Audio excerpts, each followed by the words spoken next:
If you even suspect you're just a burnout on the job, you might want to listen here for the next few minutes. You're on News Radio 1140 WRVA. Michael Ray Newman joins us, business coach and morale expert. Here's a study I find kind of interesting that suggests that for some burnouts anyway, it might just be because your job doesn't match your personality. What does that mean, Michael Ray Newman?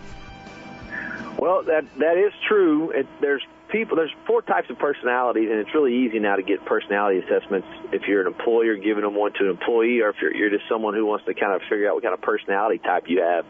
There's outgoing, there's more reserved, there's more task-oriented, there's more people-oriented.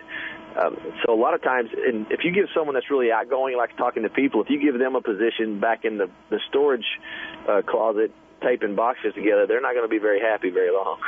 Yeah, that makes sense. All right, and by the same token, you can't expect somebody who's being very reserved to go out and do a sales job, right? Oh goodness, if you put those guys in a customer service position, they're going to do very poorly for you, and both of you will be frustrated. Okay, so are businesses starting to pick up on this and do more personality testing?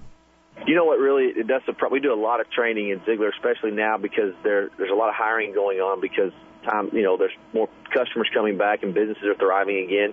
And you would be surprised at the people that are not doing a personality assessment. It's really simple. Okay. Personality and the procedure. And if you will do a personality assessment, they're very inexpensive. They're easy to do before you decide what kind of position that you're going to hire for instead of just hiring the next person up. That makes a big difference. Okay. I hear another reason for burnout is how leadership is handled in your organization. Can you elaborate on that? Well, if you have hands-off leadership, it's really funny because they're saying if the leadership is hands-off, that's not as stressful for the leadership, and they don't have as much burnout. Well, of course, because they're not dealing with they're not dealing with their people. And we have two customers that we deal with. You have the internal customers, and that's what we're talking about in this case, and you have the customers that come and trade with us. But our internal customer, we have to be engaged with them, and if you're an employer and you want to create the right kind of culture, you have to be engaged with your employee to create the right kind of culture so they can, avoid the burnout. Yeah.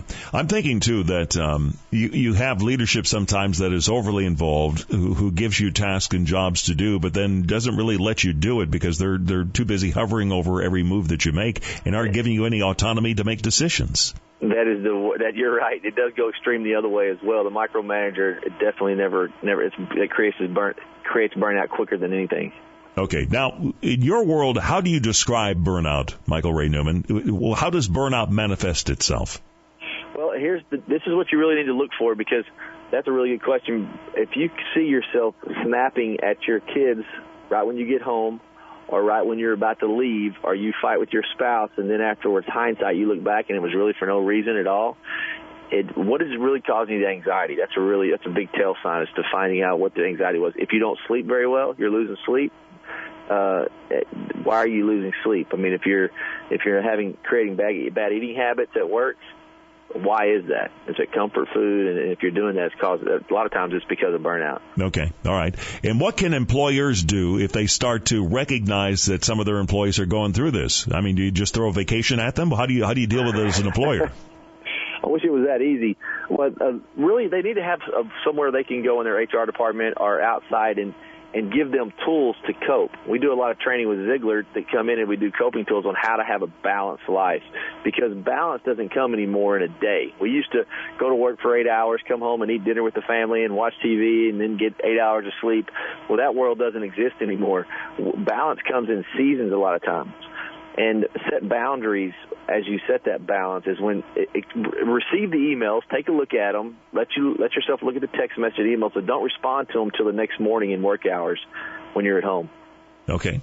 Good advice. Good to talk to you, Michael. Appreciate it. Michael Ray Newman, business coach and morale expert, joining us. You're on News Radio 1140 WRVA.